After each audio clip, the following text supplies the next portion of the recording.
بسم اللہ الرحمن الرحیم۔ السلام علیکم جی ناظرین و سامعین، میں ہوں صفیہ بلوچ اور میں آپ سے مخاطب ہوں اپنے یوٹیوب چینل سندھ وے سے۔ دوستو، میری آج کی ویڈیو کا ٹاپک ہے اخلاق۔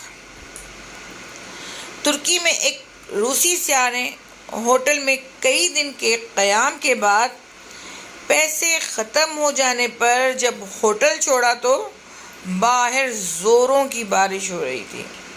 روسی نے ہوٹل والوں سے بہت کہا کہ مہربانی کیجیے، مجھے ایک اضافی رات اپنے ہاں بسر کرنے دیجیے، مگر ہوٹل والوں نے اسے شدت کے ساتھ انکار کر دیا۔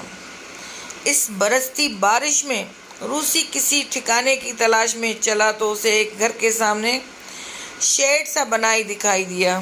روسی نے اس گھر کا دروازہ کھٹکھٹایا۔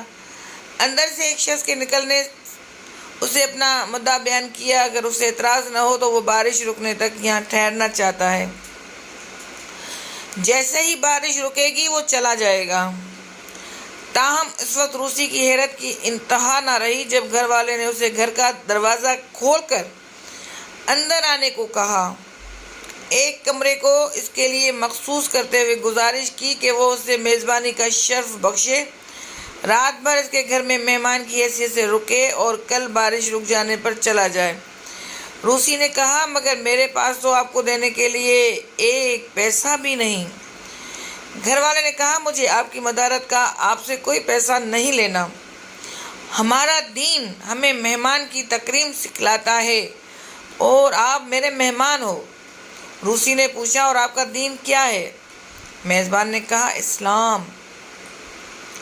مہمان نے پوچھا، اور یہ اسلام کیا ہوتا ہے؟ میزبان نے اسلام کی تشریح اور فلسفہ بتایا تو روسی حسن اخلاق، میزبانی اور تکریم سے متاثر ہو کر اسلام قبول کر بیٹھا۔ عربی مثل ہے کہ جو اخلاق اور ادب کا سرمایہ رکھتا ہے وہ دلوں کو ہمیشہ کے لیے خرید کر لینے کی قوت رکھتا ہے۔ میرے اسی مرشد کو ان کے ترکی میں قیام کے دوران ایک دوست نے بتایا کہ میں اور میرا بیٹا ایک جائے نماز خرید کرنے کے لیے دکان میں داخل ہوئے۔ سب سے اچھی اور اچھوتی جو جائے نماز ہمیں پسند آئی اسے ہم سے پہلے ہی ایک گاہک اٹھائے کھڑا تھا۔ گاہک قیمت میں کچھ کمی اور رعایت چاہتا تھا۔ جب دکاندار اپنی بتائی ہوئی قیمت پر اٹل کھڑا تھا، سودا نہ ہو سکنے پر جب پہلا گاہک چلا گیا تو ہم نے کہا، پسند تو ہمیں بھی یہی جائے نماز ہے، مگر آپ رعایت ہی نہیں کر رہے۔ دکاندار نے کہا، بالکل رعایت کر دوں گا اور جو قیمت آپ کو اچھی لگے گی اس پر آپ کو یہ جائے نماز دوں گا۔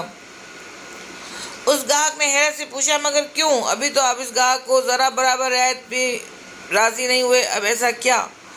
دکاندار نے کہا، جب آپ دکان میں داخل ہوئے تھے تو آپ نے مجھے سلام کیا تھا۔ سلام تو آپ کے بیٹے نے بھی مجھے کیا تھا، بلکہ اس نے تو مجھے مصافحہ اور ہاتھ بھی ملائے تھے۔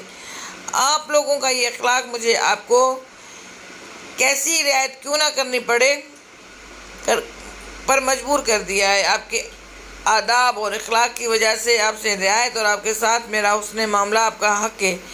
یاد رکھنے والی بات یہ ہے کہ لوگوں کے مرتبے ان کے اخلاق کی وجہ سے بلند ہوا کرتے ہیں، بلکہ لوگ تو یوں بھی کہتے ہیں کہ اخلاق بھی رزق کی طرح ملی ہوئی دولت ہوتی ہے، اور اس اخلاق میں کوئی غنی ہوتا ہے تو کوئی بے حال فقیر۔ جو اخلاق کی ملکیت رکھتا ہے لوگ اس سے راضی ہو جاتے ہیں، اس کا رزق بڑھ جاتا ہے۔ سرکار دو عالم صلی اللہ علیہ وآلہ وسلم کا ارشاد مبارک ہے کہ مومن کے اخلاق سے زیادہ کوئی بھی چیز وزنی قیامت والے دن میزان پر نہیں ہوگی۔